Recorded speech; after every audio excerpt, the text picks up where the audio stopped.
ஜனவரி 11 மற்றும் 12க்கான current affairs. முதல் கேள்வி, தொழிலாளர்களை தேடி மருத்துவ திட்டம் எங்கு தொடங்கப்பட்டுள்ளது? ஸோ இது எங்கே தொடங்கப்பட்டிருக்குன்னு பார்த்தீங்கன்னா திருவள்ளூர் மாவட்டம். இந்த திட்டத்துடைய நோக்கம் என்னன்னு சொல்லி பார்த்தீங்கன்னா, தொழிலாளர்கள் வேலை பார்க்குற இடத்துக்கே போய் அவங்களுக்கு வந்து மருத்துவம் அளிக்கிறது தான் வந்து பார்த்தீங்கன்னா இந்த திட்டத்துடைய நோக்கம். ஆல்ரெடி இதே மாதிரி 2 திட்டங்கள் தொடங்கியிருப்பாங்க. மக்களை தேடி மருத்துவம் அப்படிங்கிற ஒரு திட்டம், இன்னுயிர் காப்போம் நம்மை காக்கும் 48 திட்டங்கள். ஓகேங்களா? ஸோ இது தொடங்கப்பட்ட ஆண்டு பார்த்தீங்கன்னா 18/12/2021. மக்களை தேடி மருத்துவம் பார்த்தீங்கன்னா 20/9/2021 தொடங்கியிருப்பார்.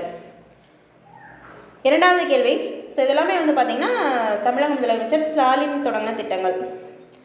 இரண்டாவது கேள்வி, தமிழக அரசின் புதிய தலைமை வழக்கறிஞராக, அதாவது அட்வொகேட் ஜெனரலாக நியமனம் செய்யப்பட்டுள்ளவர் யார்? ஓகேங்களா? ஸோ புதுசாக வந்துட்டு பார்த்தீங்கன்னா அட்வொகேட் ஜெனரல் வந்து நியமனம் செஞ்சுருக்காங்க. இதுக்கு முன்னாடி ஆர் சண்முகம் சுந்தரம்னு ஒருத்தர் வந்திருப்பார், அவர் ராஜினாமா செஞ்சிருப்பார். ஸோ அதை தொடர்ந்து வந்து பார்த்திங்கன்னா இப்போதைக்கு தமிழ்நாட்டுடைய அட்வொகேட் ஜெனரலாக யார் நியமனம் செய்யப்பட்டிருக்கான்னு பார்த்தீங்கன்னா PS ராமன்.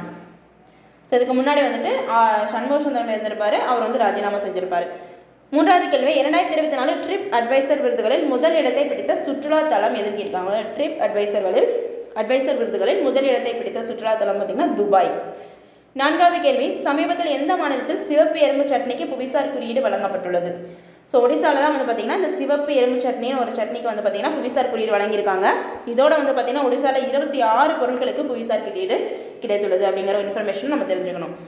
நெக்ஸ்ட் ஒன், சர்வதேச காத்தாடி திருவிழா எங்கு நடைபெற உள்ளது? ஸோ குஜராத்தில் தான் வந்து பார்த்திங்கன்னா சர்வதேச காத்தாடி திருவிழா நடைபெற உள்ளது. ஆறாவது கேள்வி, 2023ஆம் ஆண்டிற்கான உலகின் சிறந்த விமான நிலையம் விருது எந்த விமான நிலையத்துக்கு வழங்கப்பட்டது? ஓகேங்களா? சிங்கப்பூர் விமான நிலையத்தில் தான் பார்த்திங்கன்னா சிறந்த விமான நிலையம் விருது அப்படிங்கிற விருது வந்து வழங்கப்பட்டிருக்கு. ஏழாவது கேள்வி, தூய்மை கணக்கெடுப்பு 2023 படி இந்தியாவுடைய தூய்மையான நகரம் எதுன்னு கேட்டிருக்காங்க. ஓகேங்களா? ஸோ இந்தியாவோட தூய்மையான நகரம் பார்த்தீங்கன்னா 2 சொல்லியிருந்திருப்பாங்க. ஃபர்ஸ்ட் பிளேஸு இந்தூர், மத்திய பிரதேசத்தில் இருக்கிற இந்தூர் வந்து ஃபர்ஸ்ட் பிளேஸு. குஜராத்தில் இருக்கிற சூரத்தும் வந்து பார்த்திங்கன்னா ஃபர்ஸ்ட் பிளேஸ் தான். ஸோ ரெண்டுமே வந்துட்டு ஃபர்ஸ்ட் பிளேஸ் தான். 3வது பிளேஸ் வந்து பார்த்திங்கன்னா நவி மும்பை. எட்டாவது கேள்வி, சமீபத்தில் பூட்டான் நாட்டோட பிரதமராக பங்கேற்க உள்ளவர் யாருன்னு கேட்டிருக்காங்க. ஸோ ஷெரிங் டாக்பே தான் வந்து பார்த்திங்கன்னா சமீபத்தில் பூட்டான் நாட்டில் பிரதமராக பொறுப்பேற்க உள்ளவர்.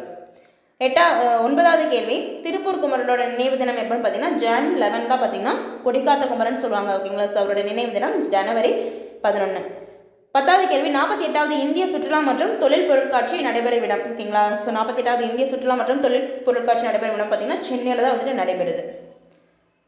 11வது கேள்வி, இந்திய ராணுவத்திற்காக DRDO அறிமுகப்படுத்திய துப்பாக்கியோட பெயர் என்னன்னு கேட்டிருக்காங்க. ஓகேங்களா? ஸோ உக்ரம் தான் வந்து பார்த்தீங்கன்னா இந்திய ராணுவத்திற்காக DRDO அறிமுகப்படுத்திய துப்பாக்கியோட பெயர். ஸோ DRDO அப்படின்னா பார்த்தீங்கன்னா defence research and development organisation. இது தொடங்கப்பட்ட ஆண்டு பார்த்தீங்கன்னா 1958.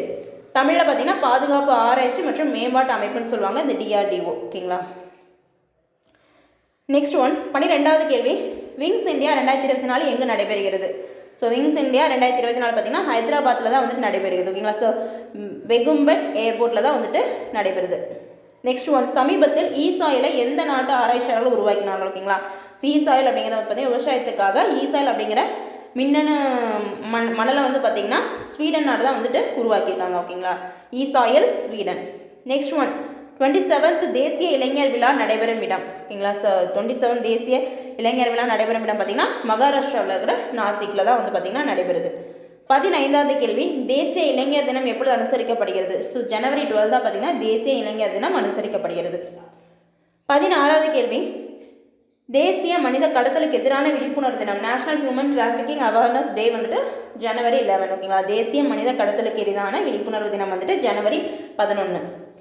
17 வந்து பார்த்திங்கன்னா ஒரு இன்ஃபர்மேஷன். ஸோ அதானி டிஃபென்ஸ் நிறுவனம் வந்துட்டு திருஷ்டி 10 அப்படிங்கிற ஸ்டார்லைனர் ட்ரோனை வந்துட்டு தயாரிச்சிருக்கு. இப்போ இது வந்து பார்த்திங்கன்னா இப்போ இந்திய கடற்படையிடம் வந்துட்டு இணைக்கப்பட்டிருக்குன்னு சொல்லியிருக்காங்க. ஓகே, ஸோ இது வந்து திருஷ்டி 10 அப்படிங்கிற இந்த ட்ரோனை வந்துட்டு யார் தயாரிச்சிருக்குன்னு பார்த்தீங்கன்னா அதானி டிஃபென்ஸ் நிறுவனம் தான் தயாரிச்சிருக்கு. இப்போ வந்து சமீபத்தில் இது வந்து இந்திய கடற்படையிடம் வந்து இந்த ட்ரோனை வந்து ஒப்படைச்சிருக்காங்க. ஸோ இதோட பயன் என்னன்னு பார்த்தீங்கன்னா 36 மணி நேரம் தொடர்ந்து பறந்து கண்காணித்து உளவு பணிகளை நடத்தும் வகையில் உருவாக்கப்பட்டிருக்கு அப்படிங்களா? ஸோ 36 மணி நேரம் பார்த்தீங்கன்னா தொடர்ச்சியாக பறந்து கண்காணித்து உளவு பணிகளை நடத்தும் அப்படின்னு சொல்லியிருக்காங்க. 18வது கேள்வி, கூட்டுப்பயிற்சியில் பங்கேற்க ஜப்பானின் கடலோர காவல்படை ரோந்து கப்பலான யாஷிமா அப்படிங்கிற கப்பல் வந்து பார்த்திங்கன்னா சென்னை துறைமுகத்துக்கு வந்தடைந்துள்ளது. ஓகேங்களா? ஸோ ரோந்து கப்பலான யாஷிமாங்கிற கப்பல் இது வந்து பார்த்திங்கன்னா ஜப்பானோடது. ஓகேங்களா? ஸோ கூட்டுப்பயிற்சியில் பங்கேற்கணும், இந்தியாவுடைய கூட்டுப்பயிற்சியில் பங்கேற்கணுங்கிறதுக்காக இப்போ தற்போதைக்கு வந்து பார்த்திங்கன்னா இந்த யாஷிமாங்கிற கப்பல் வந்துட்டு சென்னை துறைமுகத்துக்கு வந்திருக்கு அப்படின்னு சொல்லியிருக்காங்க. இது ஒரு கூடுதலான இன்ஃபர்மேஷன்.